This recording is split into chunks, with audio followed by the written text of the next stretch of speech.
Olá pessoal do oitavo ano, sejam todos muito bem-vindos a mais uma aula de ciências. Eu sou a professora Camila e hoje a gente vai conhecer o que seriam aí os ciclos bioenergéticos.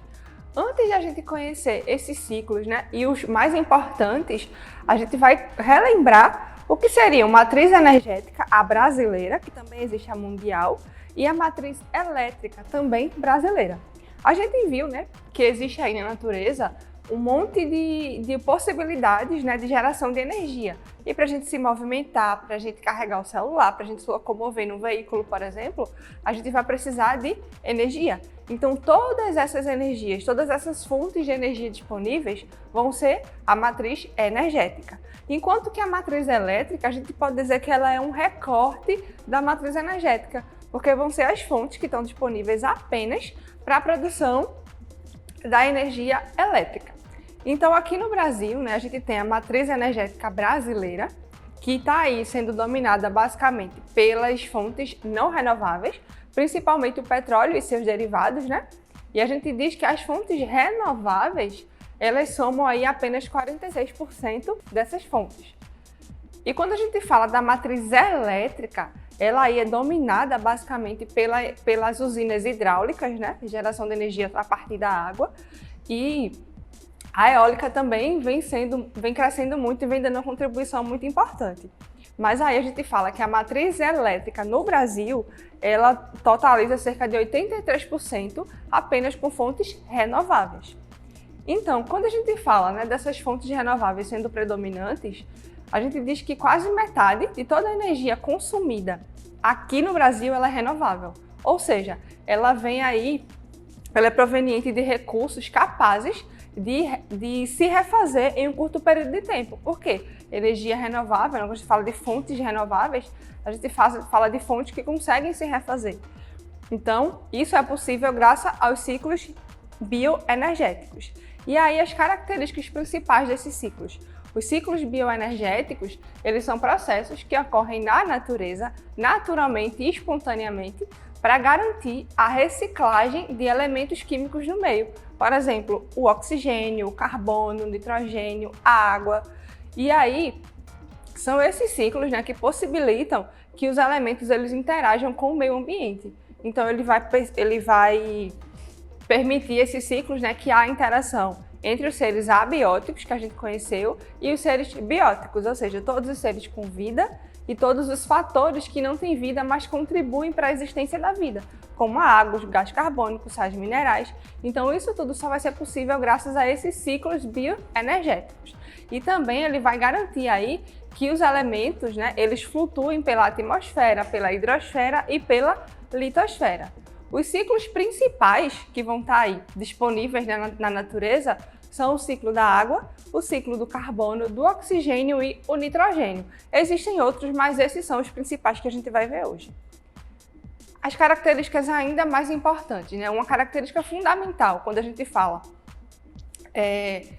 dos ciclos bioenergéticos é justamente, como eu falei anteriormente, essa interação entre os componentes bióticos e abióticos. Então, eles estão intimamente ligados e eles participam diretamente aí desses ciclos.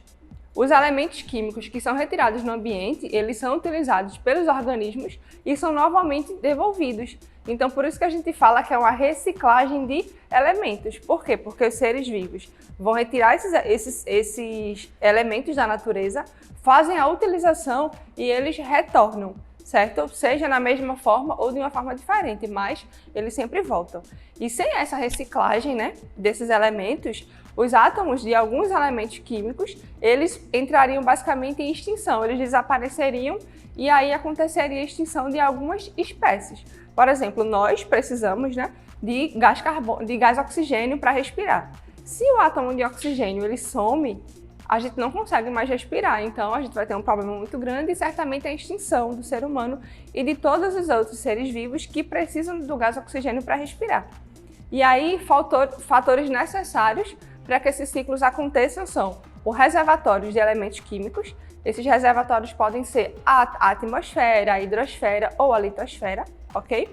A existência dos seres vivos. Então, esses ciclos eles só acontecem se existirem os seres vivos ali interagindo diretamente.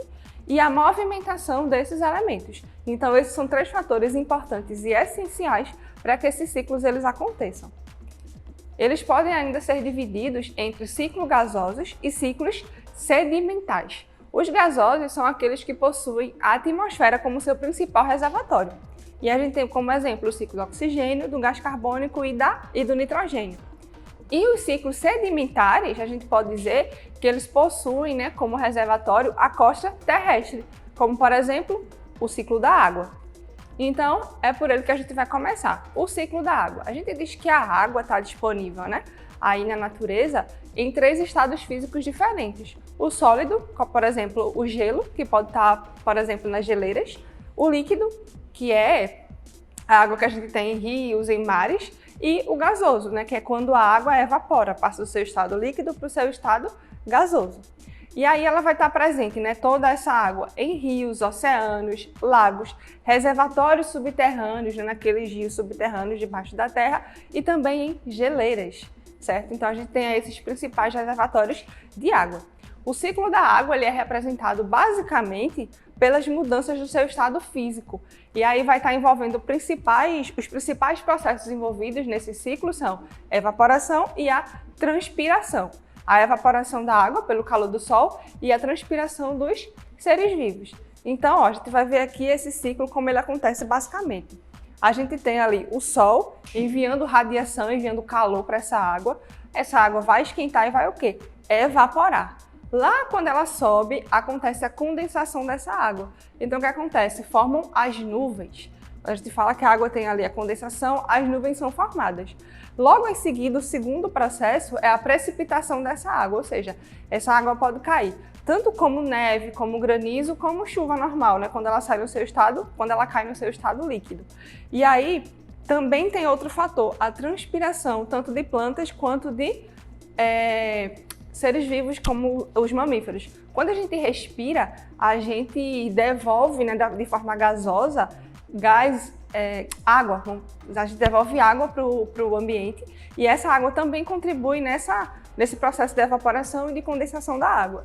E aí, quando essa água cai, né, pode ser na forma de gelo ou na forma líquida, o que é que vai acontecer?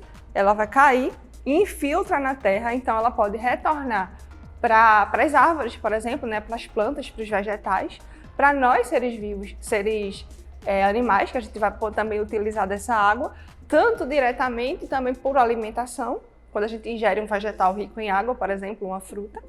E aí essa água se infiltra, pode voltar aí para os rios subterrâneos, ou então pode voltar para os rios, para os lagos, para os mares. Dessa forma, então, esse ciclo ele é contínuo e faz com que essa água ela permaneça aí para a gente ter ela como recurso. Agora o ciclo do carbono. O carbono, né, é um elemento que constitui as moléculas orgânicas.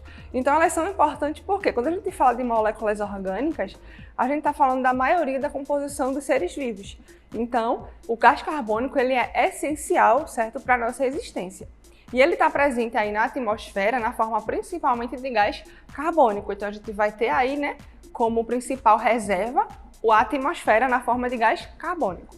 Os processos principais envolvidos nesse ciclo são a respiração, a fotossíntese, a decomposição de matéria orgânica, já que a matéria orgânica ela é rica em carbono, e também a queima de combustíveis fósseis. Por quê? Na queima de combustíveis fósseis vai liberar o quê? Gás carbônico. Então a gente vai ter aí essa devolução para a atmosfera. Então o ciclo é basicamente esse aqui. A gente tem um organismo morto, vai dar origem ao quê? A um combustível fóssil, que é rico em gás carbônico. A respiração, quando a gente respira, a gente inala gás oxigênio e expira gás carbônico. Então a gente está devolvendo para o ambiente gás carbônico. Também tem aqui, esses organismos mortos acabam também liberando gás carbônico, certo? As árvores também, na respiração, elas vão estar absorvendo esse gás carbônico. E aí na fotossíntese, né, quando ela faz a fotossíntese, absorve gás carbônico. Então a gente tem um ciclo. Esse ciclo aqui, o gás carbônico na atmosfera, também vamos dizer, eliminado aí nas indústrias, né, com a queima de combustíveis fósseis, nas indústrias, nos carros, nas termoelétricas. Então esse gás carbônico ele vai lá para a atmosfera e aí volta para a fotossíntese, né, que faz a troca do gás carbônico pelo gás oxigênio, e aí a gente respira o gás oxigênio e devolve gás carbônico. Então esse é um ciclo e esse gás ele é essencial por causa disso. Agora o ciclo do oxigênio. Quando a gente fala de oxigênio, é interessante que a gente saiba que é diferente de gás oxigênio. O oxigênio ele é o elemento, o gás oxigênio é o gás, é uma molécula. O oxigênio ele é um elemento essencial para nós seres vivos, porque ele está envolvido aí principalmente na nossa respiração. E ele é encontrado em grande quantidade na atmosfera e pode ser encontrado na forma de gás oxigênio e gás carbônico, porque a gente pode ver aqui, ó, que no gás carbônico também a gente tem oxigênio. E seu ciclo está intimamente relacionado com o ciclo do carbono, porque ele está ali na molécula de gás carbônico, então está intimamente ligado. E os principais processos envolvidos aqui são novamente a fotossíntese e a respiração. Como que isso acontece? A gente tem aqui uma árvore, essa árvore faz o quê? Ela absorve gás carbônico e elimina gás oxigênio. Esse gás oxigênio fica lá na atmosfera, é absorvido pelos seres vivos, né, pelos animais, pelas plantas que respiram gás, pelos animais que respiram gás oxigênio. E aí, o que é que a gente faz? A gente respira gás oxigênio e devolve gás carbônico. E aí as plantas vão novamente absorver gás carbônico junto com o sol, eliminar gás oxigênio. Fica na atmosfera. Os seres vivos, né? Os seres vivos não, os animais respiram gás oxigênio e devolvem gás carbônico. Então, um ciclo contínuo com os dois gases aí completamente ligados. E agora a gente vai conhecer o ciclo do nitrogênio. Ele é encontrado na sua forma, né, de gás nitrogênio na atmosfera, né, o nitrogênio. É encontrado principalmente na forma de gás nitrogênio e ele representa cerca de 78% de toda a atmosfera. Então é o gás que está aí mais abundante na atmosfera. Os animais e os vegetais, eles não fazem consumo direto desse gás. Então ele fica lá, os animais e os vegetais precisam de nitrogênio, mas não fazem um consumo direto desse gás. Então o que é que acontece? Eles vão necessitar de bactérias fixadoras do nitrogênio, que vão transformar esse gás nitrogênio em uma substância chamada amônia. Lembra quando a gente ouve, né, de tintura de cabelo, alisamento, que possui ou não amônia, e ela tem um cheiro bem específico? É essa mesma amônia que a gente está falando aqui. E aí, depois que passa por esse processo, né, de fixação, esse nitrogênio ele vai passar por um processo de nitrificação ou desnitrificação, e também esses processos também são realizados por bactérias, e somente dessa forma, nós seres vivos, a gente vai conseguir absorver, no caso das plantas e dos animais. A gente tem aqui o que seria basicamente o ciclo do nitrogênio. A gente diz aqui, ó, que tem o nitrogênio na atmosfera, né, de forma abundante, cerca de 78%. Aí o que é que vai acontecer? As bactérias fixadoras vão consumir esse gás nitrogênio e transformar ele em amônia, que está aqui presente, ó, NH3. Aí essa amônia vai passar por um novo processo, que é um processo de nitrificação ou desnitrificação. Os dois são feitos por bactérias e ele vai se transformar em nitrato ou nitrito. Esse nitrato ou nitrito vai, dessa forma, poder ser absorvido por plantas. E aí a gente faz a absorção desse nitrogênio quando a gente se alimenta de vegetais. O nosso corpo ele precisa de vegetais, certo? Por quê? Porque através dos vegetais, dos legumes, das verduras, das frutas, a gente vai fazer o quê? A gente vai conseguir absorver muitos elementos que nosso corpo não possui, por exemplo, o nitrogênio. Então a gente precisa ter uma alimentação rica de vegetais, frutas e verduras por causa dessa questão também. E é interessante saber que tanto esses elementos também são absorvidos aí por indústrias, certo? Na atmosfera.